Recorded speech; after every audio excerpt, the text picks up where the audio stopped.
काला धन कर दिया। जिसने मेहनत से कमाया इकट्ठा किया उसको तुमने काला धन कर दिया, और जो विदेशों में तुम्हारा जमा है वो तो सब सफेद हो गए। तो आप कह रहे हैं नोटबंदी से आप नाराज हैं? बिल्कुल, हम का नाराज है। कितने आदमी तो मर गया लाइन में लगा। और दयानंद जी आप कह रहे हैं कि Okay, so this is just excerpts of some interviews.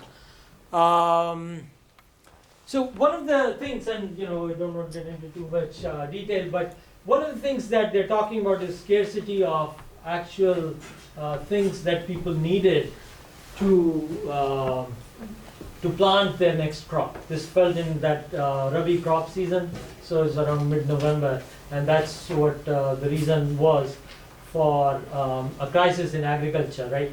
So finally, a lot of the products, especially perishable products, were completely hit, and a lot of them had to be thrown onto the fields or given to various animals to eat, right?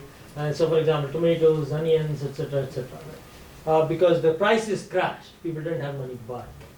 So, just to tell you before, because I know UP elections will come up, and I promised Sarah that I will stop shortly. Because, elections came up, right?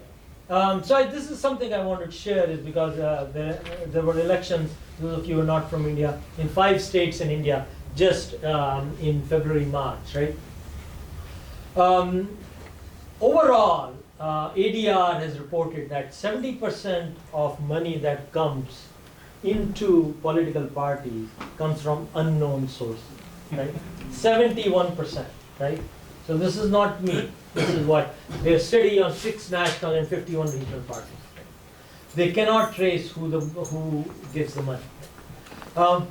So in 2017 election, this is the report from the Election Commission. It said that they had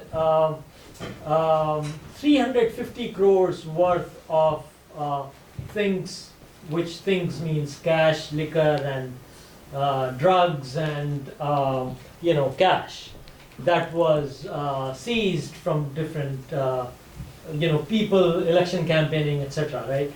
This was more than 3 times what in the same states was confiscated in 2012.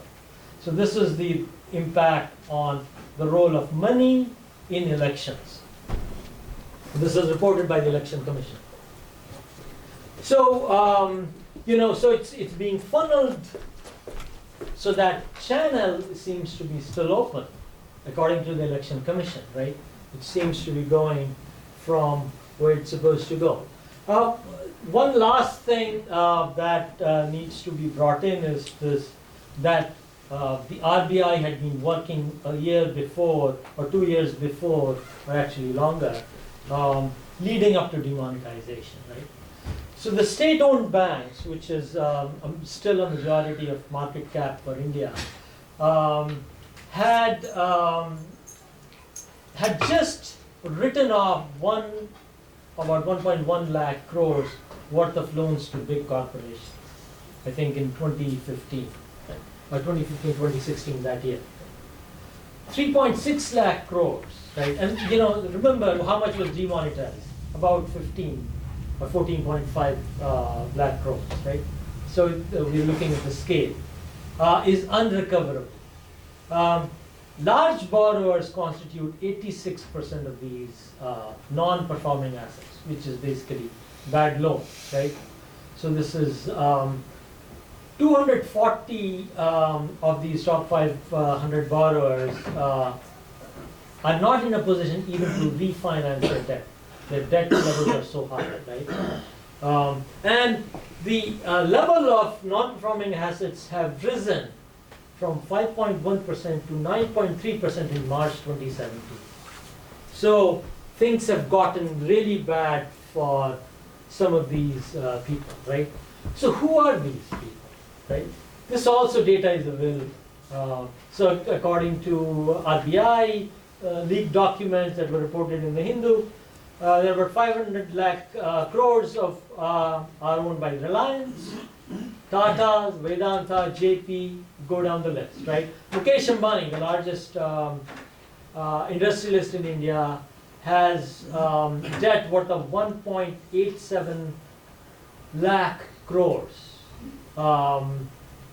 It boggles the mind. That's the debt that this person owes to the big bank, to the state banks of India. Anil Ambani, 1.2 lakh crores. SR Group, 1 lakh crores. Adani, the good old Adani, 96,000 crores, right? So I think demonetization has to be taken in this larger context. If we need to understand what really happened. You know, what did we really catch? What did we not catch? Right? Who is really? Why are the cheerleaders really going after? Supporting this, while the others, right, are getting away with it scot-free, right? Where is the big money? Where is the big black money, right? I'll end finally with this thing from rephrasing Brecht, right? So in all these sad times or so-called demonetized times, right, where will there be singing, right? Well, there will be singing, but about the demonetized times, right? So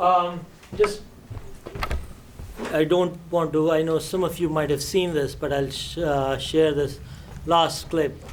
So this was a song on demonetization that went viral, and I'll just, it's based on a popular tune of a Hindi movie song. And my apologies, it's based in, it's sort of written in Hindi, but just listen to the tune because I've already taken more than enough time.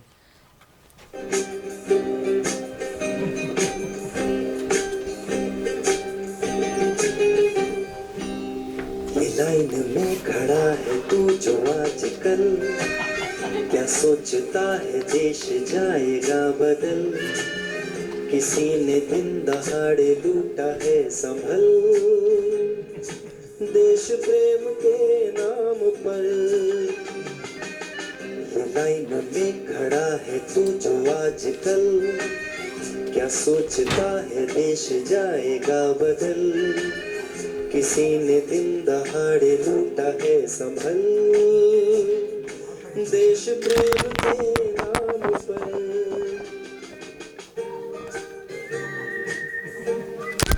You want me to stop it or you want me to go this part? Yeah. Play it while we're eating. Okay. Yeah. So basically, what it says is that those of you who are standing on the lines, please be aware or beware actually what happened. So thank you, folks.